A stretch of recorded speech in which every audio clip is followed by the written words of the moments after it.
নমস্কাৰ। আজি হৈছে 17 ফেব্ৰুৱাৰী। গোটেই অসমৰ লগতে ভাৰতৰ বিভিন্ন প্ৰান্তৰ পৰা যুগুতোৱা হৈছে কেইবাটাও গুৰুত্বপূৰ্ণ খবৰ। মুখ্যমন্ত্ৰী হিমন্ত বিশ্ব শৰ্মাৰ এনে কিছুমান মন্তব্য, এনে কিছুমান সিদ্ধান্ত যিবিলাক গম পালে আপুনি হতভম্ব হ'ব। হয়, মুখ্যমন্ত্ৰী হিমন্ত বিশ্ব শৰ্মাই আজিৰ দিনটোতে কেইবাটাও এনেকুৱা মন্তব্য কৰে যি মন্তব্য শুনিলে আপোনাৰ চকু কপালত উঠিব। ইফালে জুবিন গাৰ্গক লৈও আহিছে কেইবাটাও গুৰুত্বপূৰ্ণ খবৰ।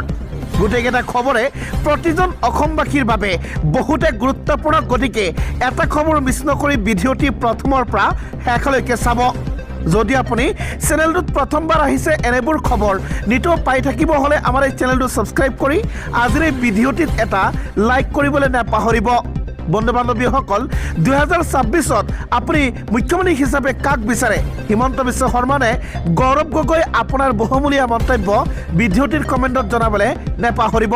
তেন্তে বলক আৰম্ভ কৰিছোঁ আজিৰ প্ৰথমটো গুৰুত্বপূৰ্ণ খবৰ। মুখ্যমন্ত্ৰী হিমন্ত বিশ্ব শৰ্মাৰ এক ডাঙৰ সিদ্ধান্ত, এক ডাঙৰ ঘোষণা। নিৰ্বাচনৰ পাছতেই ইতিহাসৰ সৰ্ববৃহৎ উচ্ছেদ অভিযান হ'বলৈ গৈ আছে অসমত। হয়, মুখ্যমন্ত্ৰী হিমন্ত বিশ্ব শৰ্মাই আৰু কেইবাটাও ডাঙৰ মন্তব্য কৰা দেখা যায়। ভিডিঅ'টি স্কিপ নকৰিব। মুখ্যমন্ত্ৰী হিমন্ত বিশ্ব শৰ্মাৰ ডাঙৰ ঘোষণা।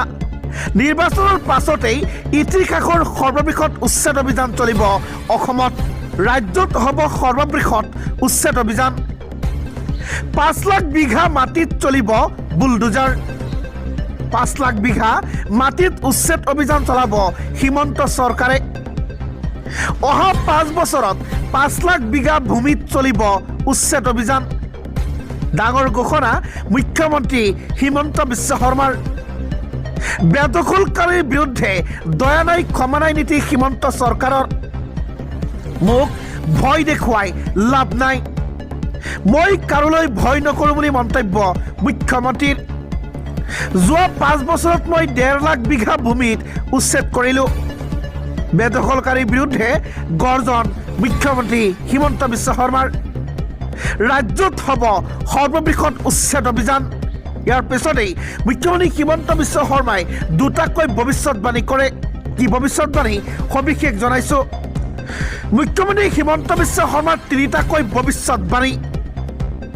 5 বছৰৰ ভিতৰত কংগ্ৰেছৰ ৰাজীৱ ভৱনত মুছলমানে আজান দিব আৰু ৰাজীৱ ভৱনৰ ভিতৰতেই গো মাংসৰে খোৱা খাদ্য চলিব। হয়, মুখ্যমন্ত্ৰী হিমন্ত বিশ্ব শৰ্মাই কংগ্ৰেছক লৈ 3টাকৈ ভৱিষ্যতবাণী কৰে। সবিশেষ জনাইছোঁ। মুছলমানে দখল কৰিছে কংগ্ৰেছ। কংগ্ৰেছত স্থান নাই হিন্দুৰ। কংগ্ৰেছত স্থান নাই হিন্দুৰ। হিন্দু সমাজৰ স্থাপন সম্পূৰ্ণৰূপে নাইকিয়া হৈছে কংগ্ৰেছত। হিন্দু মানুহ কংগ্ৰেছৰ ভিতৰত থাকিব নোৱাৰা অৱস্থা। সাধাৰণ লোকক কংগ্ৰেছত থকাৰ পৰিৱেশ নাই। কংগ্ৰেছত থাকিবলৈ হ'লে সংখ্যালঘুৰ ধৰ্মৰ হ'ব লাগিব। কংগ্ৰেছ দল বৰ্তমান ৰকিবুল হুছেইনৰ কথাত উঠা বহা কৰে।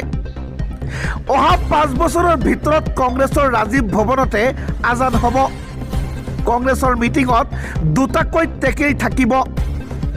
এটাত ছাগলী মাংস থাকিব, আনটোত বেলেগ মাংস থাকিব। 2029 চনত প্ৰদ্যুৎ বৰদলৈ পদত্যাগ কৰিব। নগাঁৱৰ পৰা নিৰ্বাচন খেলিব গৌৰৱ গগৈয়ে। কংগ্ৰেছত সাধাৰণ কোনো মানুহেই নাথাকে। মন্তব্য মুখ্যমন্ত্ৰী হিমন্ত বিশ্ব শৰ্মাৰ।